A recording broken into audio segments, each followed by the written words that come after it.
Hello, folks, and welcome to another review and thoughts on. This time, just got done checking out Among the Eight, which is a horror 2025 film. It's written and directed by Erick Lozano, and yeah, this was not a good one as well. It tries to be a slasher, and it's not good. I mean, aside from the horrible acting and the stilted acting to horrible choreographed fight scenes, if you can even call them fight scenes, because there's this one scene where the camera tries to do something, the director thought was doing something, I guess, cool, where he does the thing where somebody's flipping somebody over on their shoulders, and the camera also rotates upside down. So they tried to do some action camera work only once in the entire movie. Only did it once, but yeah, the movie. I mean, basically, it's a couple of friends.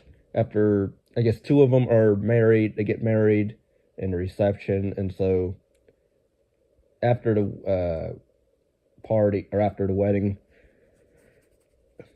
the bride and groom and their friends stay a little later to party a bit, and stuff happens to where they start dying one by one, and then they start accusing each other of who could possibly be the killer among them.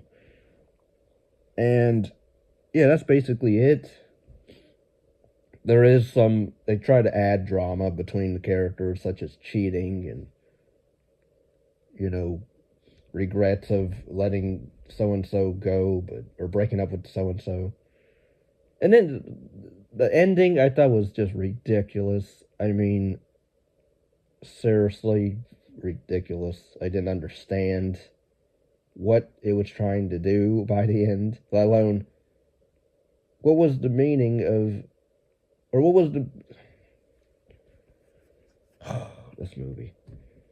I mean, aside from one character literally killing another character in front of people, granted they're not the killer, but they killed the one character's cousin in front of them, and then we're just gonna let this guy roam around and sit freely wherever he wants, but we'll take the gun off him, but that's it.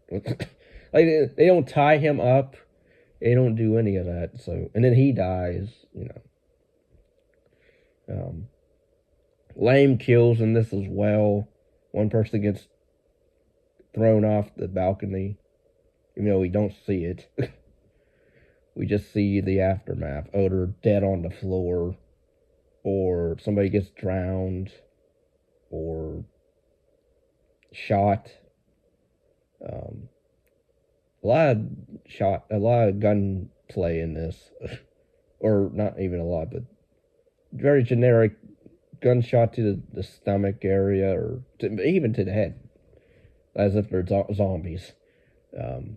We have some character, I guess, arcs. I guess you want to call them arcs, such as with the groom. I can't remember any of these characters' names aside from Aaron and Mackenzie. The only reason I can remember those two is because,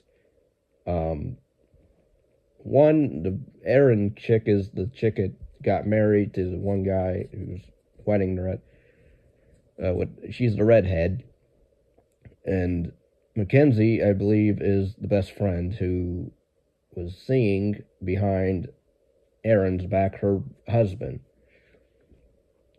And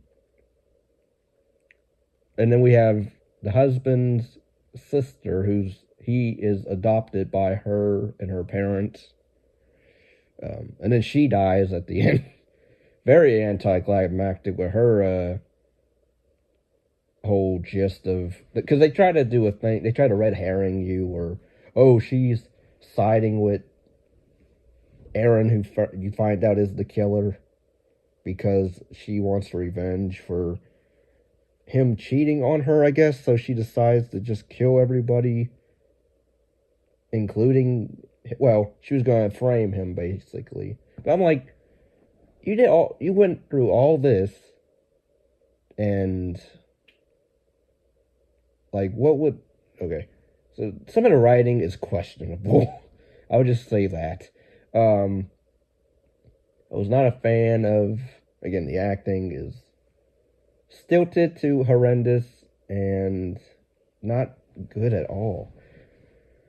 The look of the film is very plain and very low budget. I mean low budget. Like, the camera, there's no camera work really. No interesting camera work aside from the one shot that I mentioned about the rotating flip around camera or up camera.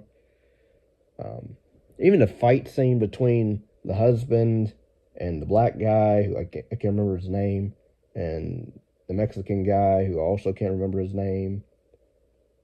That whole fight scene was so choreographed, it was not even funny.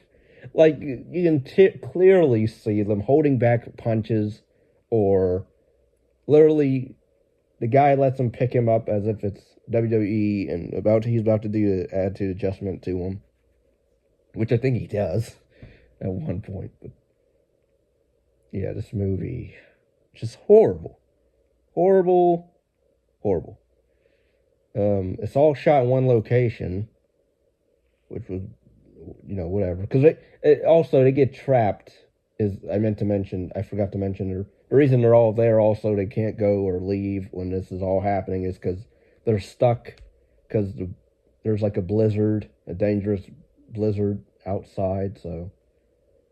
But then it's funny, because, oh, never mind, I'm thinking about another movie. But, yeah, the way this movie ends is even dumb and weird, because it goes from the guy, I guess, going on trial as well with her on trial, and then it cuts to 6 years later. He has a son and he's married. Also, the sound quality or sound whatever is not good in some of this movie, especially the ending, last scene where they're outside at a park, and you can clearly, it's like the volume, like they lowered the volume, and they tried to maybe hide the fact that they're outside. They didn't want to get the outside, like the wind and all that noise. They didn't want to get the outside noise in terms of their dialogue, over the dialogue. But in doing that, they decided to just literally, I guess, lower the volume of the voices of the people in the scene. I don't know how to explain. You gotta watch it, but I thought the sound was whatever, just atrocious in that scene. But the very last scene shot is of his son and going over to this woman who we find out is, spoilers, it's Erin, who I guess is out of jail now because it's 6 years. So I guess either she got 6 years, I guess, probation, or she served 6 years, I guess, and now she's out and stalking, I guess, that guy. Possibly, I guess she's still obsessed with him, I guess. I don't know, and frankly, I don't care. But yeah, I don't recommend this one at all unless you want to laugh at it. Even, like, there's better bad films to laugh at. This one was just, ugh. But yeah, if anybody's interested in requesting movie reviews, reaction videos, commentaries, you link down to my PayPal or Patreon down below in the info box, in the description. Like, comment, subscribe, share. Thanks for listening. Peace and love.